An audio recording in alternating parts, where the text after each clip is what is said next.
A Câmara de São José dos Campos vota hoje as alterações da nova lei de zoneamento da cidade. A votação é um pedido, o terceiro feito pela Prefeitura em 9 meses de governo.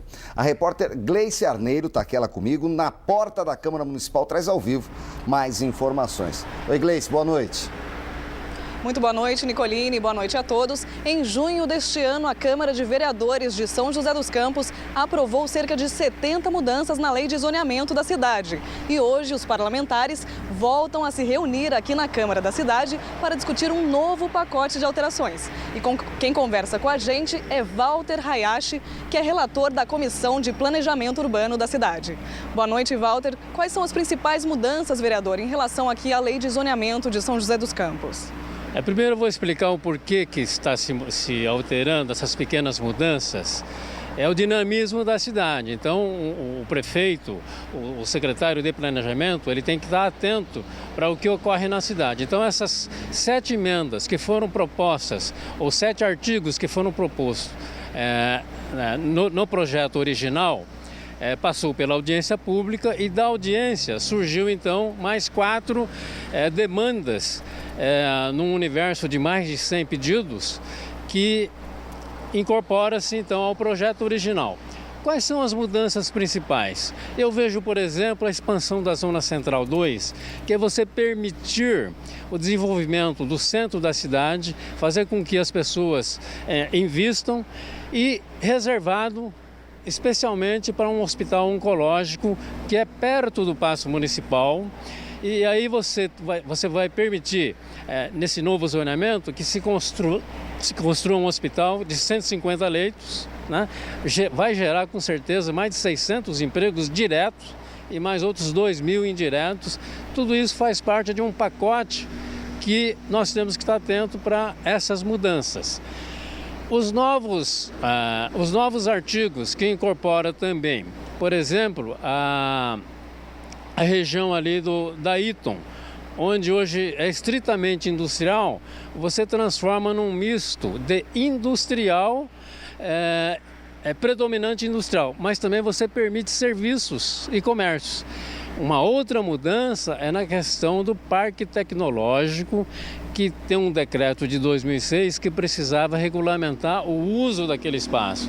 E agora você transforma aquela região em CQA e aí você resolve todo esse problema de que a cidade está travada. Você vai destravar a cidade, na verdade. Muito obrigada pelas informações, vereador. Voltamos ao estúdio, Nicoline. Ok, Gleice, obrigado, boa noite. Pesquisadores da Unital fizeram descobertas importantes para a história do Brasil. Eles encontraram a certidão de óbito da viscondessa de Tremembé. Maria Belmira da França Monteiro era a avó de Monteiro Lobato. Neste casarão, onde funciona o Centro de Documentação e Patrimônio Histórico da Universidade de Taubaté, viveram importantes personagens do século XIX. José Francisco Monteiro, Visconde de Tremembé, e a mulher Maria Belmira da França Monteiro, a viscondessa, foram os primeiros moradores. Eles eram avós de Monteiro Lobato. O espaço ainda conserva alguns móveis da época, mas a estrutura do solar permanece intacta. Esse casal representou uma grande relevância aqui para a história da cidade, porque o Visconde do Tremembé, o José Francisco Monteiro, era uma liderança política, cultural e econômica aqui na região de Taubaté e do Vale do Paraíba paulista. Ele tinha estreitas relações políticas com a monarquia, tanto que recebeu os títulos de barão e visconde agraciados por Dom Pedro II. Então ele representava essa elite urbana que dominava a hegemonia do café na região e, por conta disso, era uma referência política e representante da monarquia aqui na região de Taubaté. Há 15 dias, o solar recebeu um documento de importante valor histórico. A certidão de óbito da viscondessa foi doada por uma pesquisadora e fica aqui, em exposição para os visitantes. Celina Sais pesquisa a história dos imigrantes italianos do distrito de Quiririm.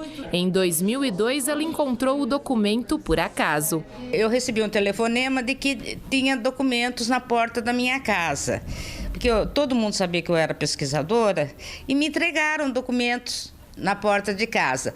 E quando eu abri esses documentos, eles eram, na verdade, atestados de óbitos. Eu tinha uns 3.000 atestados de óbitos, mais ou menos. Depois de um bom tempo, 3.000 documentos não é fácil, eu olhei um documento lá, estava escrito Viscondessa. Aí eu fui ver todo o documento, era o atestado de óbito da Dona Belmira, né? Viscondessa de Tremembé. No local também ficam expostos jornais da época da Lei Áurea, um informativo do CTI de 1941 e documentos da época da ditadura.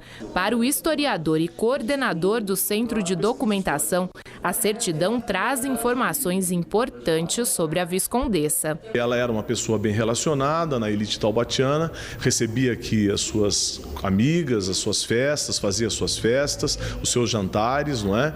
E participava ativamente da vida social, e cultural e religiosa da cidade, representando, portanto, esta elite abonada que se enriqueceu com a economia cafeeira. A pesquisadora acredita que o documento deve mesmo ficar em um local para que todos tenham acesso.